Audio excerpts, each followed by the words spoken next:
Guys, ఈరోజు preparation potato curry. Potato కర్రీకి కావాల్సిన పదార్థాలు చూసేద్దామా. టమాటాలండి, టమాటాలు కట్ చేసుకొని పెట్టుకోవాలి.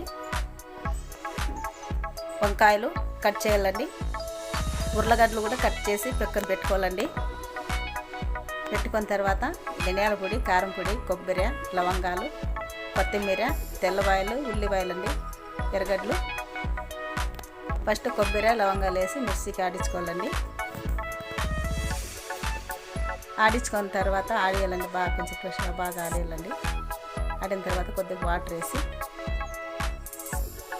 కొంచెం ఆడించిన తర్వాత మనం దాంట్లోకి అన్నీ తెల్లబాయలు, ఉల్లిపాయలు, కొత్తిమీర, కారం పొడి, ధనియాల పొడి, మనకు ఏం కావాల్సినవన్నీ తీసేసుకునేటివన్నీ వేసుకోవాలండి. వేసుకున్న తర్వాత వాటర్ వేసుకొని బాగా కారం రెడీ అయింది కదండి. కారం రెడీ అయిన తర్వాత స్టవ్ వెలిగించుకొని బాగా పెట్టుకొని కరివేపాకు, వట్టిమిరపకాయలు పక్కన పెట్టుకున్న తర్వాత మనకు కావాల్సినంత నూనె పోసుకోవచ్చండి. దానికి ఏమి గ్లాసులు తీసి పెట్టాలని ఏం లేదు.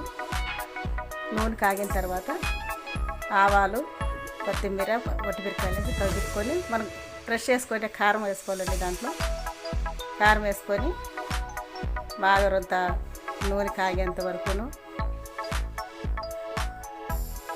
వేసుకున్న తర్వాత బాగా ఫ్రెష్ చేసుకోవాలండి. చిటికంతా పసుపు వేసుకోవాలండి. వేసుకున్న తర్వాత బాగా కొంచెం తీసుకొని తిప్పుకోవాలండి. తిప్పుకున్న తర్వాత మనం బాగా కొంచెం సిమ్లో పెట్టుకొని ఉర్లగడ్డలు వేసేసుకోవాలండి. ముందు ఉర్లగడ్డ వేసుకున్న తర్వాత వంకాయలు కూడా వేసేసుకోవాలండి. వేసుకున్న తర్వాత బాగా తీసుకొని కలితిప్పుకోవాలండి.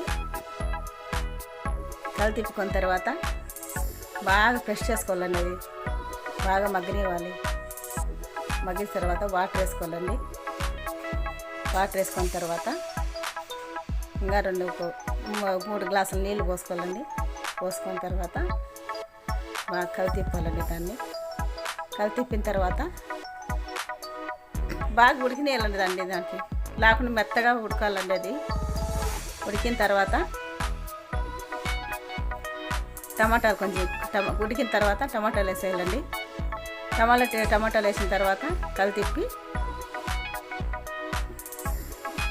అయిపోయింది కదండి. ఉర్లగడ్డల కర్రీ రెడీ. మా ఛానల్ చూసేవాళ్ళు లైక్, షేర్, సబ్స్క్రైబ్ చేసుకోండి.